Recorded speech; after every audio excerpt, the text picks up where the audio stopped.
En Foco.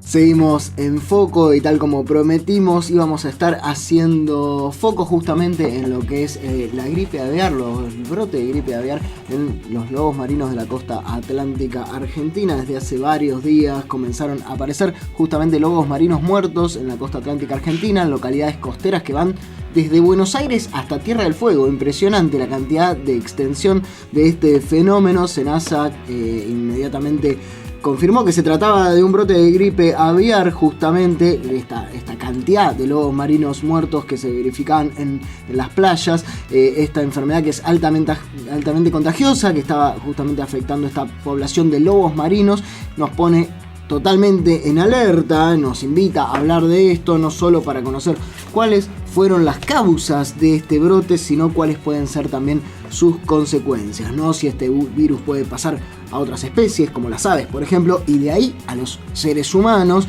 Bueno, por el momento no sabemos, han obviamente alertado no acercarse a las playas de la costa atlántica, menos si hay lobos marinos, mucho menos con mascotas, y ahora estamos en invierno, pero ¿qué va a pasar cuando se empiece a acercar el verano y sea cada vez más difícil desalentar que la gente se acerque a las playas? Para hablar de este tema estamos junto a Marina, contamos con la presencia de Marina Winter, que es bióloga, investigadora de la UNRN, CONICET, y de Sergio Abate, que también es microbiólogo, investigador, docentes, extensionistas, son también los dos de la UNRN y CONICET. ¿Cómo están, Marina? ¿Cómo están, Sergio? Hola, ¿qué tal? Buenas tardes. Hola, contento de la invitación. Bueno, muchas gracias por estar, por venir. Lo mismo que con la pandemia o todo, no se puede mirar este fenómeno sin evocar lo que fue la pandemia de COVID, y lo mismo que nos preguntamos, ¿era esperable que sucediera algo así? ¿Estábamos como a la expectativa, o al menos ustedes científicos estaban a la expectativa, o es algo que no sucede? Bueno, mira, se me ocurre contarte algo. Yo dicto clases de microbiología en la Universidad de Río Negro desde un concurso ganado en el año 2010. Se me hace todos los años que doy la materia acá. Y también trabajé docente investigador en la UBA más de 16 años. Ya tengo un camino recorrido. Pero en todos los años que dictaba la materia de microbiología, cuando tenía que explicar la unidad virus, trataba de buscar ejemplos movilizadores, ¿no? Para que los alumnos que no tienen un perfil de laboratorista, sino que quieren estar en el ambiente, alumnos de ambiente, quieren estar viendo el ecosistema y no están viendo un microscopio. Es un sesgo que es normal, es así. Entonces, tratando de buscar ejemplos movilizadores, se decía, bueno, imaginémonos, los lobos marinos empiezan a morir porque entra una enfermedad, la desconocemos, y bueno, suponemos que es un virus, y entonces de esa manera encontramos la utilidad de aprender los métodos básicos para identificar si hay un virus presente en una muestra y cuál virus podría ser. O sea, vos lo ponías como un ejemplo hipotético. Imagínate que... Yo lo ponía como un ejemplo diciendo, esto en algún momento va a pasar y ustedes tienen que estar entrenados para esto. Era un ejemplo movilizador, pero no estaba hablando, imaginémonos que vienen los marcianos, no. Estaba poniendo un ejemplo concreto. Espero que los alumnos hoy se estén acordando de esas clases. Claro. Decían, ¿te acordás cuando Abate lo decía? Imagínate si llegase un virus. Bueno, cuando uno se pone a mirar la bibliografía... Che, qué piedra, perdón, no. No, está bien. Sí. A veces el proceso de enseñanza-aprendizaje no es inmediato. O sea, yo recuerdo un alumno de la materia de microbiología que no estaba muy movilizado con el tema. 2 años después se contacta para preguntarme, ¿te acordás de ese tema que yo no te di mucha bola? Ahora me reinteresa porque lo necesito para otro que me puedes ayudar. Bueno, está bien, le sirvió, se acordó del tema, se acordó del docente. Está bueno. Lo que pasa es que a veces no me quiero ir del tema, pero hay como un perfil psicológico, emocional de los alumnos que quieren estudiar una carrera. Entonces, por ejemplo, odontología. La carrera de odontología tiene la materia estadística. Los alumnos le van mal en la materia estadística porque quieren ver bocas y dientes. Es así. Es un sesgo, ¿no? Y no tienen incluida la importancia de que si manejan esa estadística, bueno, su desempeño va a ser mejor. No está trabajado ese tema. Bueno, la materia microbiología queda descolgada un poco de las preocupaciones de los alumnos hasta que pasan estas cosas. Hasta que pasa esto y todos nos preguntamos qué es el virus de influenza o de gripe aviar. Claro, bueno, eso con respecto a si nosotros como docentes o de esta cosa se habló o no se habló, no es la única enfermedad que ha llegado por este mundo globalizado, con barcos que recorren el mundo. Así se plantea que pudo haber llegado la ostra, que está en San Blas y está haciendo desastres. Bueno, y así hay un montón de microorganismos y organismos superiores que no están en el lugar donde tienen que estar y generan desastres.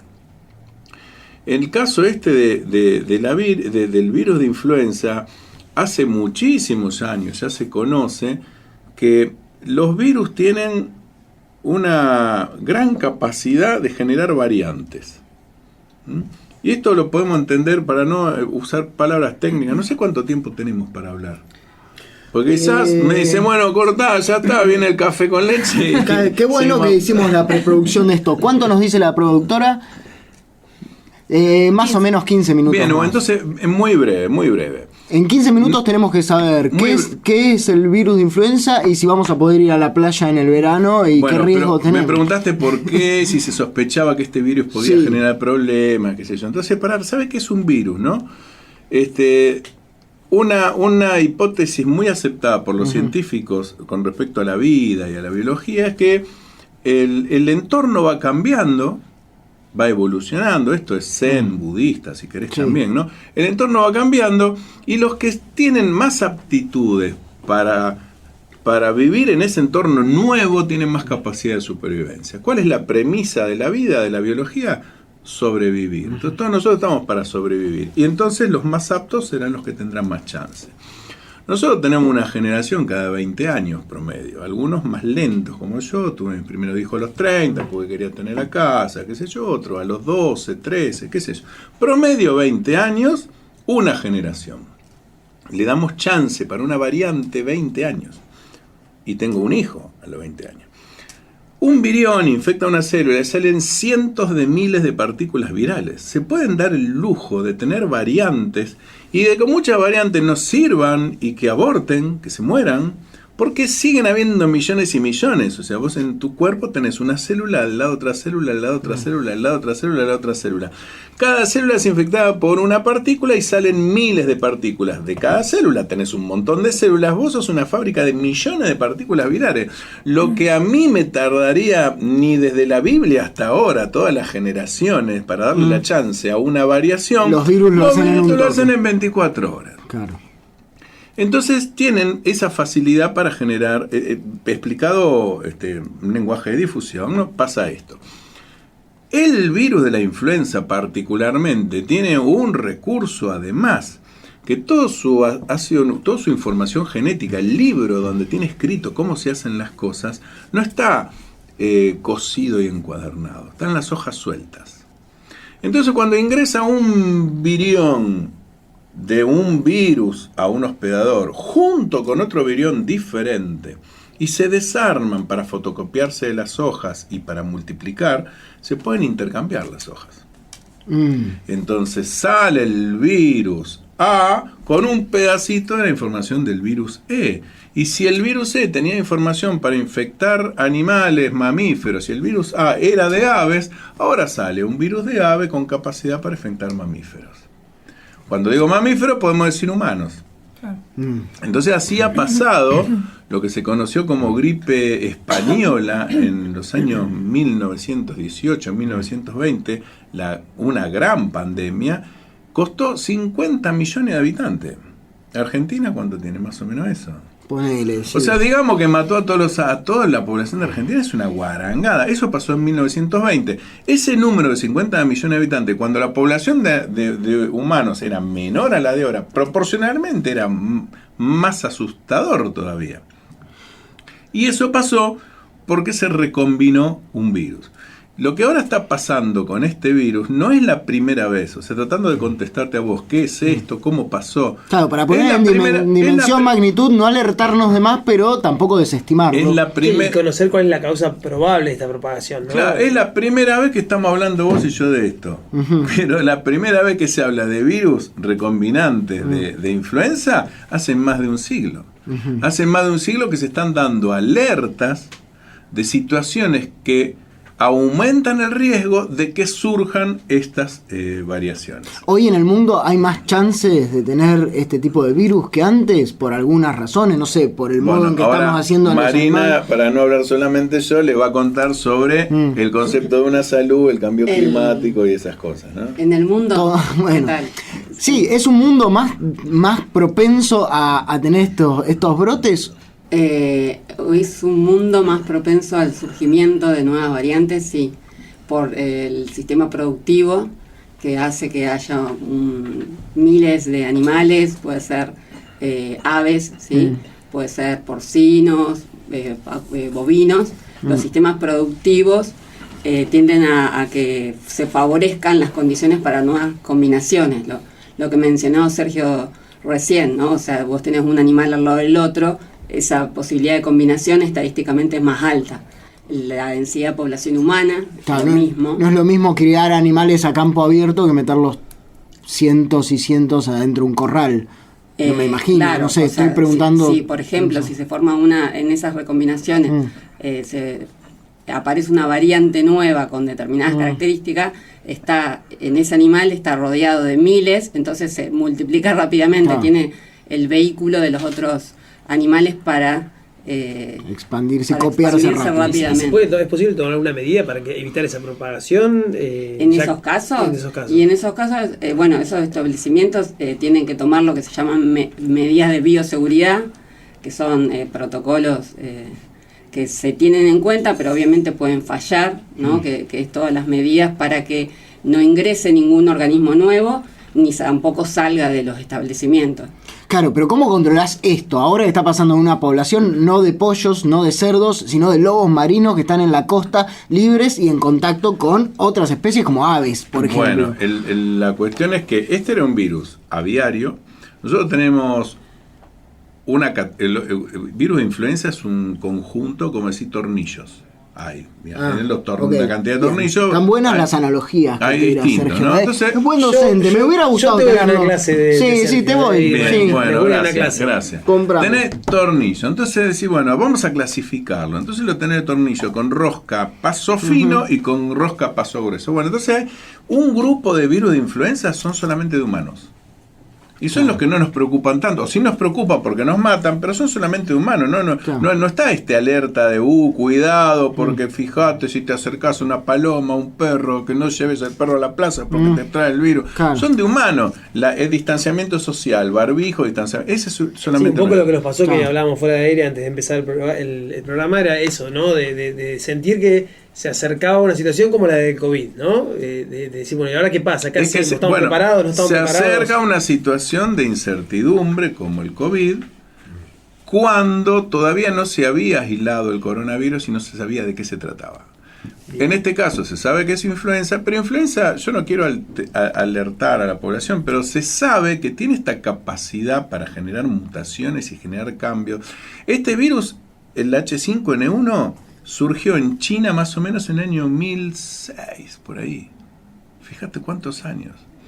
En esos años circuló por el mundo a través de las aves silvestres, las aves de producción, y surgieron otras variantes como el H6, H8, y las desplazaron, como surgió con la Omicron. Nosotros, desplazaron a esta cepa y empezaron a hacer motivo de noticias la H8, la H6. Hay un montón de cepas. O sea, esto es una cosa que hace 50 años. Yo cursé microbiología en el año 1993 y aprendí que los virus de influenza mutan tanto que cuando vos te dan la vacuna para humanos, para influenza, te dan la vacuna hecha con el virus que se aisló el año anterior. Pero el que está circulando ahora es distinto. Es como que te estás vistiendo con la ropa con la moda vieja. Ponele, se usan los pantalones Oxford el año pasado y ahora se usan los chupines y vos venís con Oxford. Claro. Esto es lo que se necesita para combinar y ahora ya no te sirve. Pero en algún momento va a servir. Claro, es lo mejor que tenemos. Claro. Es lo mejor que tenemos. Por eso, si tenés la vacuna, sirven, quizás no es que te cubre, que no te afecta un poco. Bueno, no te afecta tan grave. Claro. Pero no te afecta, no es una excelente vacuna porque estás dando contra un producto. O sea, esto se conoce desde hace mucho. Era previsible. Bueno, entonces es previsible. Voy pasando el limpio en la clase. Lo que a mí me gustaría alertar, porque he visto grupos de WhatsApp, redes sociales de la región, diciendo, o sea, esto me hace acordar al terraplanismo, y no me quiero pelear con ningún terraplanista, pero he leído que están matando los lobos, lo están matando los lobos para privar a la gente que vaya a las playas en este contexto de la posibilidad de manifestarse en contra del hidrógeno verde. Claro, una paranoia totalmente descomunal. Una teoría conspirativa hay alguien matando para sembrar esto como pero entonces que están bueno, hay que comunicar que esto está mal. No. Hay que hacer una campaña, o sea, este espacio que nos dan, yo agradezco de poder transmitirle a la gente el conocimiento de que hace más de un siglo se conoce este virus. Se conocen los efectos de este virus cuando todavía no se lo había aislado en el laboratorio, pero ya se sabía que había 50 millones de muertos. Claro. Cuando no había esta cuestión del nuevo orden mundial y todo eso, ¿no? No habían terraplanistas en el año 1918 y había 50 millones de muertos en España, en Europa, en Argentina llegó 30 años acá combatiendo con esto. Entonces, que la gente sepa que esto es los microorganismos viven en la Tierra desde hace cientos de miles de años, de millones de años, anterior al ser humano. O sea, lo que nosotros sabemos de los microorganismos, lo empezamos a conocer ahora, pero los microorganismos, ellos viven con ellos mismos desde hace millones de años antes que el ser humano aparezca en la Tierra. Entonces esto no es un invento de un laboratorio, esto es biología, ¿no? O sea, esto está pasando. Primer punto, estamos frente a un virus que realmente existe, que tiene muchas posibilidades de combinarse y de mutar. Segundo punto, esto es real, está sucediendo realmente, no es un invento, no es una teoría conspirativa. El tema es, ¿qué va a pasar? ¿Qué va a pasar? El tercer punto ya pasó. Este es un virus de aves. Si uno mira la bibliografía, hay trabajos, publicaciones en revistas científicas de primer nivel de hace 20, 30 años que alertan sobre la nueva pandemia, sobre este tipo de pandemia, ¿no? Que es que un virus de ave tome elementos, genere mutaciones, que lo haga más virulento para otra especie sin perder la función de infectar al ave. Claro, antes entonces, solo infectaba las aves y los lobos marinos estaban tranqui, esto es de las aves. Claro. No se me pega a mí. De golpe, ¡plup!, mutó y se te pega. Claro, entonces ahora afecta, hay más de 20 especies animales afectadas. Hay zorros en Europa, y el zorro, entre un zorro y un perro, bueno, hay perros, gatos, en Polonia han demostrado gatos, animales de producción, animales silvestres. El tema es que el animal doméstico uno lo puede tener confinado, lo puede eutanasiar, lo puede tener en terapia intensiva, pero el animal silvestre tiene vida libre, se desparrama, no reconoce frontera. Entonces así es como se ha diseminado. El virus generó una mutación, o varias, generó alteraciones en sus secuencias. Esto hizo que pueda hacer el salto de especie. El salto de especie se conoce como spillover. Hizo spillover de aves a otros animales que no son aves. Mamíferos marinos, delfines, lobos. Y ahora, aparentemente, este virus adquirió virulencia para esos animales. Entre un perro y un ser humano, esto puede cotejar Marina, entre un perro y un ser humano hay más semejanza que entre un ser humano y un ave. ¿Eso es cierto? Evolutivamente. Sí. Evolutivamente. Entonces, si el virus pasó al zorro, bueno, podría pasar a... Ahora, conociendo, clarísima, conociendo los antecedentes, conociendo las potencialidades, ¿no?, del virus, y aún así conociendo la situación en la que estamos, ¿qué tenemos que esperar a futuro? ¿Es posible determinarlo o no? No, lo que se hacen análisis de riesgo. O sea, no hay un futuro, si no sería esto como muy, yo soy para meter la pata, sería como una iglesia de pastores, ¿no? Que te dicen claramente cuál es el futuro y lo tienen con una certeza que vos decís, ¿cómo sabe eso? Bueno, o sea, yo te estaría mintiendo si te dice el futuro es esto, pero se hace análisis de riesgo, podría pasar esto, podría pasar lo otro, podría. Con ese análisis de riesgo se analizan todos los procesos que ocurren, que digamos que confabulan para que eso ocurra. Entonces, bueno, si esto puede pasar y estos son los procesos, tengo que cortar estos procesos. Eso es análisis de riesgo, ¿no? ¿Y qué sería lo esperable, más o menos, de acá a noviembre, diciembre? Esto sería una ola que pasaría, morirían un montón de lobos marinos más y algunas especies más. Hay muchas chances de que pase a los humanos. Y eso no sabemos, porque en el año 2016, sí, cuando surgió este virus, no se sabía qué pasaba a los marinos. Si vos le preguntabas, surgió el H5N1, sí, no, afecta a las aves. Claro. En el 2016 no había ningún lobo afectado. Si vos en el 2016 me haces esta entrevista, ¿qué se sospecha que pase? Y va a afectar a las aves migratorias, claro, a las aves silvestres, qué sé yo. Y los lobos no tienen nada que ver, te hubiese dicho yo. ¿Entendés? Sí. Es como que el mundo es cambiante. Uh-huh. La biología, esto y bueno, todo lo que tenga que ver con un virus es muy rápido. Porque un virus te infecta, al otro día, a los 2 días salen millones de viriones con posibilidades, con posibles alteraciones, ¿no? Con posibles modificaciones. Muchos no sirven, pero si eran millones, se pueden dar el lujo de descartar algunos para que alguno sea un poco más hábil. Entonces lo que hay que hacer es evitar, Marina comentó esto de la multiplicación, ¿no? Los pediatras tienen claro que si un chico tiene viruela y el hermano se agarra viruela a los 4 días, al hermano le agarra más fuerte. Porque el patógeno se adaptó en el primer caso y se hizo más fuerte. Entonces, si el virus se multiplica en mí y salen un montón de viriones y después te infecta a vos y así sucesivamente, entonces se va aumentando la virulencia para esa especie. Entonces lo que yo me imagino que puede ocurrir es que una colonia de lobos funcione como selector de aquellas cepas más virulentas para los lobos. Se irán muriendo con el tiempo. Cada vez va a ser una cepa más viral para lobos.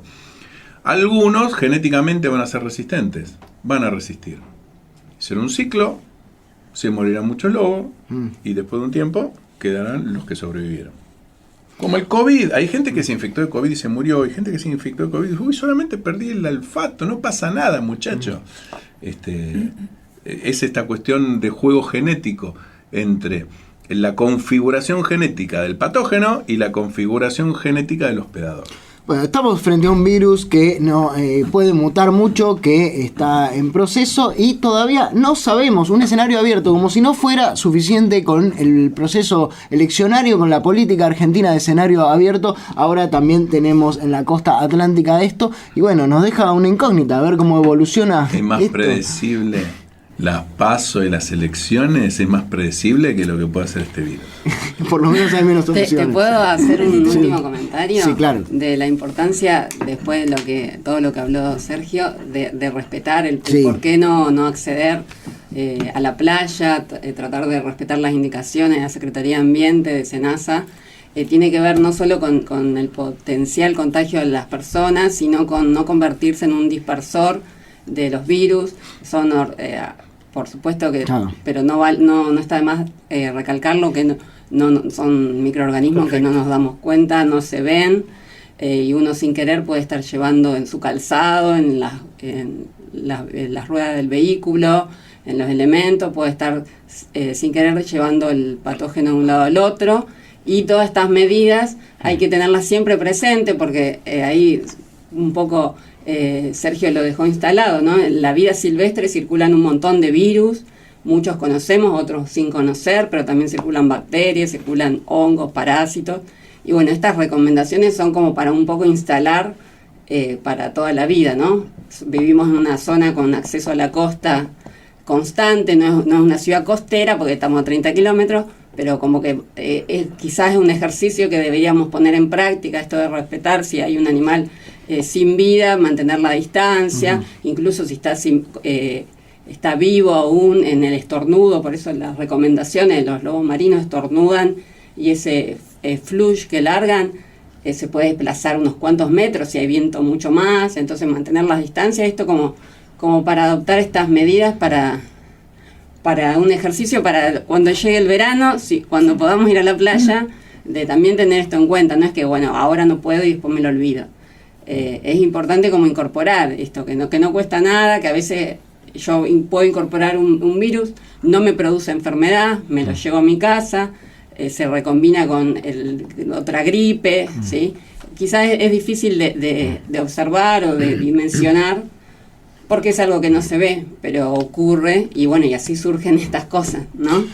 La invitación y la advertencia es de Marina Winter, que es bióloga, investigadora de la UNRN, CONICET, que junto a Sergio Abate, microbiólogo, estuvieron acá también de la UNRN, estuvieron acá enseñándonos y contándonos un poco más lo que es este fenómeno en este momento de gripe aviar en lobos marinos de la costa atlántica. Esperemos que pase rápido, que la biología, la genética así lo quiera, pero está buenísimo tener esta información. Seguimos aprendiendo, nos quedamos sin tiempo, saludamos a toda nuestra audiencia, así nos dice nuestra productora Aileen Semprini, nos volvemos a encontrar. Gracias Marina, gracias Sergio por acercarse y por estas ideas. Nos encontramos la semana que viene en un nuevo Foco. Chao.